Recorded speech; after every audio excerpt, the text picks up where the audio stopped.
শান্তি। আজ 12ই ডিসেম্বর 2023-এর বাবার অমূল্য মধুর মহাবাক্য শুনব। আজকের মুরলিতে বাবা সুপুত্র বাচ্চাদের নিশানা বলেছেন। বাবা বলেন, সুপুত্র বাচ্চারা সব সময় মনে রাখবে, আমি ডবল সিত্তাজ বিশ্বের মালিক বাদশাহী পাওয়ার জন্য ভগবান পিতার কাছ থেকে শিক্ষা নিচ্ছি। সে সবসময় বাবার রিগার্ড রাখবে, সম্মান রাখবে, ভূতদের বশীভূত হবে না, সবসময় চাল চলনকে শ্রেষ্ঠ ভালো বানাবে। বাবা বলেন, কোনো ভূত ভিতরে থাকলে তাকে বের করে দিতে হবে। নিজের অবস্থাকে খুব খুব মজবুত বানাতে হবে। কিভাবে হবে? বাবা বলেন, যত অশরীরী স্থিতির অভ্যাস করতে থাকবে ততই অবস্থা মজবুত হবে। বাবা আরও বলেন, ভিতরে বাইরে স্বচ্ছ পরিষ্কার থাকতে হবে, শুদ্ধ পরিষ্কার মন রাখতে হবে, সত্য হৃদয়ে সাহেব রাজি হন। এই হলো সুপুত্র বাচ্চাদের লক্ষণ, বিশেষতা। এখন শুনছি বাবার অমূল্য মধুর মহাবাক্য। মিঠে মিঠে বাচ্চে, জ্ঞান আর যোগের সাথে সাথে তোমাদের আচার আচরণও খুব ভালো হওয়া উচিত। কোনো রকমের ভূত যেন ভিতরে না থাকে, কারণ তোমরা হলে ভূত নিষ্কাশনকারী। আজকে মুরলির প্রশ্ন, সুসন্তানদের কোন নেশাটি স্থায়ী হতে পারে? উত্তর, বাবার কাছ থেকে আমরা ডবল মুকুটধারী বিশ্বের মালিক হওয়ার জন্য উত্তরাধিকার নিচ্ছি। এই নেশা সুসন্তানদেরই স্থায়ী থাকতে পারে, কিন্তু কাম ক্রোধের ভূত অন্তরে থাকলে এই নেশা থাকতে পারে না। এমন বাচ্চারা বাবার রিগার্ডও রাখতে পারে না। সেজন্যই প্রথমে ভূতকে তাড়াতে হবে, নিজের অবস্থা মজবুত করতে হবে। আজকের মুরলিতে গীত বেজেছে, কে এসেছে আমার মনের দ্বারে, ওম শান্তি। এর অর্থ তোমরা বাচ্চারা ছাড়া আর কেউ বুঝতে পারবে না। সেটাও নম্বর ক্রমানুসারে, পুরুষার্থ অনুযায়ী। কেননা পরমপিতা পরমাত্মার স্থূল বা সূক্ষ্ম চিত্র নেই। সূক্ষ্মরূপে 3জন দেবতা আছেন। ওদের মধ্যেও সবচাইতে সূক্ষ্ম হলেন পরমাত্মা। ইনি হলেন পরমপিতা পরমাত্মা। এটা কে বলে? আত্মা বলে। পরমপিতা পরমাত্মাকে পরম আত্মা বলা হয়। লৌকিক পিতাকে আত্মা পরমপিতা বলা যায় না। যখন পারলৌকিক পরমপিতা পরমাত্মাকে স্মরণ করে তখন তাকে বলা হয় দেহি অভিমানী অবস্থা। যখন দেহ অভিমান অবস্থা, তখন দেহের সাথে সম্পর্ক বাবাকে স্মরণ হয়। উনি তো আত্মার সম্পর্কে বাবা, সেই বাবা এখন এসেছেন। আত্মা বুদ্ধি দিয়ে জানতে পারে আত্মার মধ্যে বুদ্ধি আছে। সুতরাং পরমপিতা পরমাত্মা নিশ্চয়ই পারলৌকিক পিতা প্রমাণ হয়। তাকেই ঈশ্বর বলা হয়। বাবা এখন এই প্রশ্নাবলী তৈরি করেছেন। এর উপরে তোমরা বাচ্চাদের বোঝানো সহজ হবে। যেমন ফর্ম পূরণ করানো হয়, তেমনি প্রশ্নও জিজ্ঞাসা করতে পারো। যিনি প্রশ্ন করেন তিনি নিশ্চয়ই নলেজফুল, সুতরাং তিনি অবশ্যই টিচারই হবেন। আত্মাই শরীর ধারণ করে এবং অর্গানস দ্বারা বোঝে। সুতরাং বাচ্চাদের সহজ করে বোঝানোর জন্য এটা তৈরি করা হয়েছে। কিন্তু জ্ঞান শোনানোর জন্য বাচ্চাদের অবস্থা স্থিতি খুব ভালো হওয়া উচিত। যদিও কারো মধ্যে খুব ভালো জ্ঞান আছে, যোগও ভালো, কিন্তু সাথে সাথে চালচলনেও ভালো হওয়া উচিত।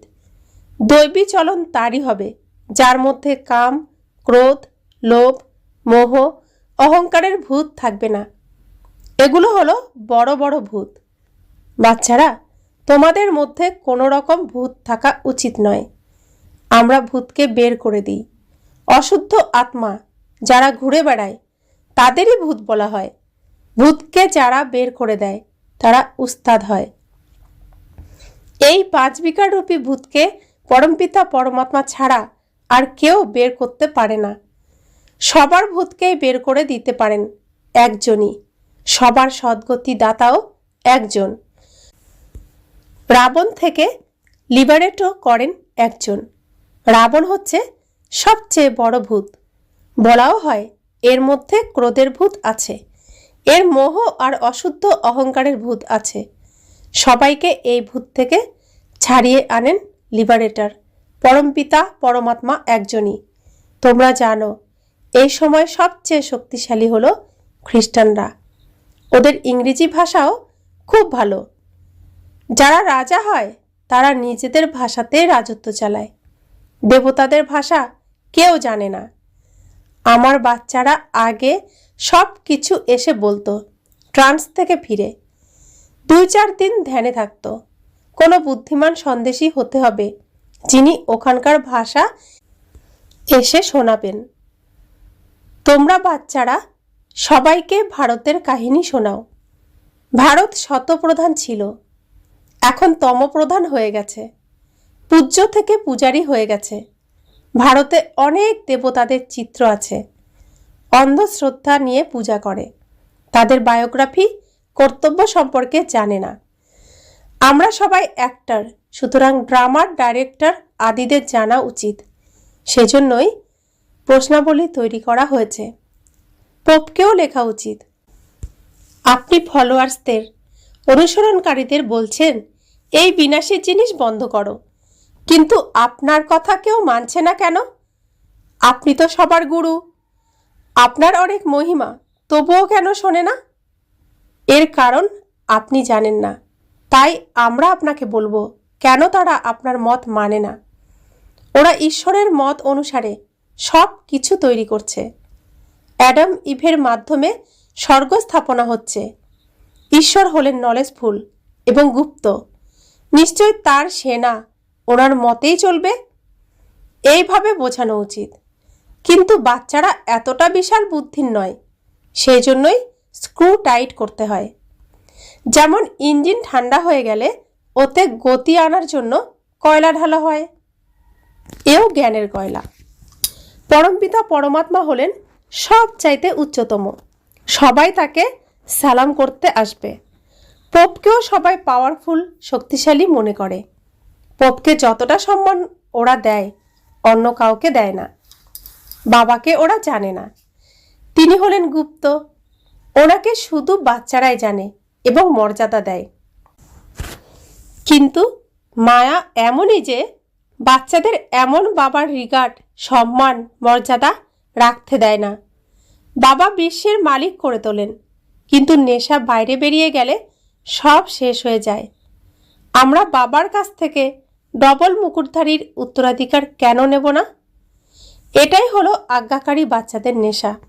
কিন্তু এমন অনেক বাচ্চারা আছে যাদের অন্তরে কাম, ক্রোধ, লোভের ভূত প্রবেশ করে। বাবা যখন মুরলি শোনান তখন মনের মধ্যে আসে যে এখনো পর্যন্ত আমার মধ্যে কামের হালকা নেশা আছে। যদি একজন মজবুত হয় তবে কিছু হতে পারে না। কোথাও স্ত্রী মজবুত হয়, কোথাও বা পুরুষ। বাবার কাছে সমস্ত রকমের খবর আসে। কেউ স্বচ্ছ অন্তরে লেখে, এর জন্য ভিতরে বাইরে বড় স্বচ্ছ হওয়া প্রয়োজন। কেউ বাইরে স্বচ্ছ, ভিতরে মিথ্যা। অনেকের কাছেই তুফান আসে।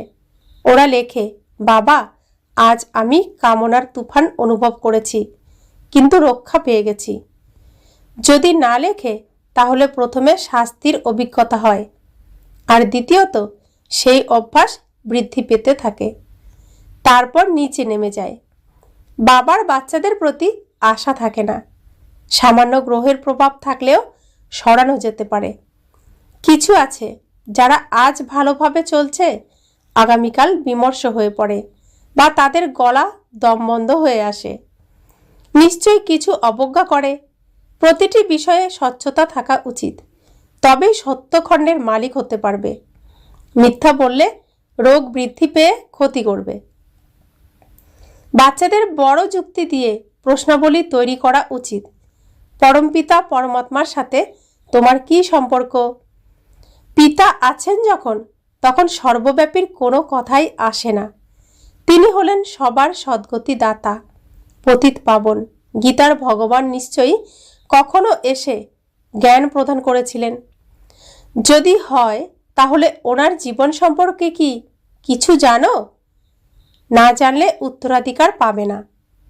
পিতার কাছ থেকে অবশ্যই উত্তরাধিকার পাওয়া যাবে। এরপর দ্বিতীয় প্রশ্ন জিজ্ঞাসা করো, প্রজাপিতা ব্রহ্মা এবং তার মুখ বংশাবলীদের জানো? যার নাম সরস্বতী, উনি হলেন জ্ঞান জ্ঞানেশ্বরী। ওনাকে গডেস অব নলেজ, জ্ঞানের দেবী বলা হয়। তিনি হলেন জগৎ অম্মা। নিশ্চয় ওনার সন্তানও থাকবে, বাবাও থাকবেন। তিনি নলেজ দিয়ে থাকেন। এই প্রজাপিতা আর জগৎ অম্মা কে? ওনাকে সম্পদের দেবীও সরস্বতী বলা হয়। এই সময় তিনি জ্ঞানের দেবী নন। এই ব্রহ্মা সরস্বতী রাজরাজেশ্বরী হন। সুতরাং তাদের বাচ্চারাও নিশ্চয়ই স্বর্গের মালিক হবে। এখন এই সময় হলো সঙ্গম, কুম্ভ। ওই কুম্ভের মেলায় দেখো কত কি হয়। ভক্তিমার্গের পথে এর অর্থ আর এখানে এর অর্থের মধ্যে রাত দিনের পার্থক্য আছে। ওটা হলো জলের নদী আর সাগরের মেলা, কুম্ভ মেলা, যেখানে সাগর আর নদী সঙ্গম স্থল। সেখানে মানুষ পবিত্র ভূমি বলে, পবিত্র স্থান হিসেবে ওখানে মেলা করে, একত্রিত হয়। আর এখানে জ্ঞানের সাগর থেকে উদ্ভূত মানব গঙ্গার মেলা, অর্থাৎ পিতার কাছ থেকে ব্রাহ্মণ বাচ্চারা নদী হয়ে সব ভরে নেয়। তো এখানে জ্ঞানের সাগর পিতা আর আত্মা হচ্ছে গঙ্গা। এই গঙ্গা আর সাগরের মিলন, এরই স্মরণ ওই জলের নদী আর সাগরের মেলা। সত্যিকারের মেলা হলো জ্ঞানের সাগর পিতা আর আত্মারূপী নদীদের মিলন মেলা। এই প্রশ্নটাও করা যেতে পারে, পতিত থেকে পবিত্র করে তোলেন কে? এটা জানতে হবে, তবেই তো জিজ্ঞাসা করছি। এই মাতা পিতার জ্ঞানের দ্বারাই তোমরা রাজরাজেশ্বরী হতে পারবে। ঈশ্বর সর্বব্যাপী বললে কি মুখ মিষ্টি হবে? এখন তোমরা ভক্তির ফলরূপে জ্ঞান পেয়ে থাকো। ভগবান যখন পড়ান তখন ধাক্কা খাওয়া বন্ধ হয়ে যায়। বাবা বলেন, বাচ্চারা অশরীরী ভব। আত্মা জ্ঞান পেয়েছে। এখন আত্মা বলছে আমাকে বাবার কাছে ঘরে ফিরে যেতে হবে। তারপর হবে প্রালব্ধ, রাজধানী স্থাপন হয়ে যাবে। কত বোঝার বিষয় এগুলো। এই প্রশ্নাবলী তৈরি করা খুব ভালো। সবার পকেটে এটা রাখা উচিত। সার্ভিসেবল বাচ্চারাই এর প্রতি মনোযোগী হবে। বাচ্চাদের জন্য বাবাকে কত পরিশ্রম করতে হয়। বাবা বলেন, বাচ্চারা নিজেদের ভবিষ্যৎ উচ্চ বানাও, তা না হলে কল্পে কল্পে পদ কম হয়ে যাবে। এই বাবা মাম্মা যেমন মহারাজা মহারানী হয়েছিলেন, তোমরা বাচ্চাদেরও তেমনই হওয়া উচিত। কিন্তু নিজের প্রতি নিশ্চয় থাকা উচিত। রাজার মধ্যেও অনেক শক্তি থাকে। ওখানে শুধুই সুখ আর সুখ। আরও অন্যান্য যারা রাজা হয় তারাও ঈশ্বর অর্থে দান পুণ্য করার ফলেই রাজা হয়। রাজার আদেশে, রাজার অর্ডারেই সমস্ত প্রজা চলে। এই সময় ভারতবাসীদের কোনো রাজা নেই, পঞ্চায়েত রাজ্য এটা। সুতরাং কত কমজোরি হয়ে গেছে। বাবা জানেন অনেক বাচ্চাদের তুফান আসে, কিন্তু ওরা খবর দেয় না। বাবাকে লেখা উচিত যে এরকমের তুফান আসে, আপনি পরামর্শ দিন। বাবা পরিস্থিতি দেখে পরামর্শ দেবেন। নিজেরাও লেখে না, না কেউ তাদের সাথী খবর দেয় যে বাবা আমাদের সাথীর এই অবস্থা হয়েছে। বাবাকে খবর দেওয়া उचित। अच्छा, मीठे मीठे सिखिले दे बच्चों प्रति माता पिता बाप दादा का याद प्यार और गुड मॉर्निंग। रूहानी बाप की रूहानी बच्चों को नमस्ते। हम रूहानी बच्चों की रूहानी माता पिता बाप दादा को याद प्यार गुड मॉर्निंग और नमस्ते नमस्ते नमस्ते। शुक्रिया बाबा, शुक्रिया बाबा, शुक्रिया। রাত্রি ক্লাস, আজকে বাবা রাত্রি ক্লাস করাচ্ছেন। এই ক্লাসটি 11 জানুয়ারি 1969 সালের। অসীম জগতের বাবা এসে বোঝান, নিজের বানান, রাজত্বের পথ প্রাপ্ত করার জন্য শিক্ষা দেন, পবিত্র করে তোলেন। বাবা খুব সহজ রীতিতে নিজের এবং উত্তরাধিকারের পরিচয় ব্যাখ্যা করেন। নিজেরা বুঝতে পারবে না। বেহদের বাবার কাছ থেকে অবশ্যই অসীমিত উত্তরাধিকার পাবে। এটাও ভালো বুদ্ধিমান যারা তারাই বুঝবে। বাবা কিসের উত্তরাধিকার দেন? ঘরের, ঈশ্বরীয় অধ্যয়নের এবং স্বর্গের বাদশাহীর উত্তরাধিকার দেন। যারা পবিত্র দৈবী সম্প্রদায়ের হয়ে উঠবে তারাই রাজধানীতে আসবে। যে যত পড়াশোনা করবে পড়াবে সেই উচ্চ পদ পাবে। এত বাচ্চারা বাবার কাছ থেকে উত্তরাধিকার গ্রহণ করে। বাবা স্বর্গের মালিক নর থেকে নারায়ণ করে তোলেন। ইনি রাজত্বের মালিক ব্রহ্মা। সুতরাং অসীম জগতের বাবা যিনি স্বর্গের রচয়িতা, আমরা তার বাচ্চারা স্বর্গের বাদশাহী নেব। যথা রাজা রানী তথা প্রজা। যত পুরুষার্থ করবে ততই উচ্চ পদ পাবে। এটা রাজত্বের জন্য পুরুষার্থ। সত্যযুগের রাজত্ব সবাই পাবে না। যে যেমন পুরুষার্থ করবে ততটাই উচ্চ পদ পাবে। পুরুষার্থের উপরেই প্রালব্ধ নির্ভর করে। বাচ্চারা জানে পুরুষার্থ করতে হবে। পুরুষার্থের দ্বারাই বাদশাহী পাওয়া যায়। নিজেকে আত্মা মনে করে বাবাকে স্মরণ করলে তমপ্রধান থেকে শতপ্রধান পিওর খাঁটি সোনা হতে পারবে। রাজত্বও প্রাপ্ত হবে। যেমন এখানে বলা হয় আমরা ভারতের মালিক। ভারতের মালিক সবাই হবে, কিন্তু পদ কি পাবে? পড়াশোনা করার পরে স্বর্গে আমাদের পদ কি হবে? তোমরা সবাই এখন সঙ্গম যুগে ঈশ্বরীয় পঠন পাঠন করছো। সত্যযুগে রাজত্ব করবে। বাবা যোগও শেখান, পড়াশোনাও করান। তোমরা জানো আমরা বাবার কাছে রাজযোগ শিখি, বাবাকে স্মরণ করে পবিত্র হই। এরপর আমাদের পুনর্জন্ম রাবণ রাজ্যে নয় রাম রাজ্যে হবে। এখন তোমরা পড়াশোনা করছো। মনমনা ভব মধ্যাজি ভব। এখন কলিযুগের অন্তিম সময়। পুনরায় সত্যযুগ স্বর্গ অবশ্যই আসবে। বাবা সঙ্গম যুগে এসেই বেহদের স্কুল খোলেন, যেখানে বেহদের পড়াশোনা হয় বেহদের বাদশাহী পাওয়ার জন্য। তোমরা জানো আমরা নতুন দুনিয়ার মালিক হব। নতুন দুনিয়াকে স্বর্গ বলা হয়। নেশা বৃদ্ধি পায়, তাই না? বরাবরের মতোই পুরানো দুনিয়ার পর আসে নতুন দুনিয়া। বাচ্চাদের স্মরণে আসে। সমস্ত বাচ্চাদের অন্তরেই থাকে স্বর্গের মালিক করে তোলার জন্য আমাদের পরমপিতা পরমাত্মা শিক্ষা প্রদান করছেন। বাচ্চাদের স্মরণে থাকে আমাদের ভগবান এসে পড়াচ্ছেন।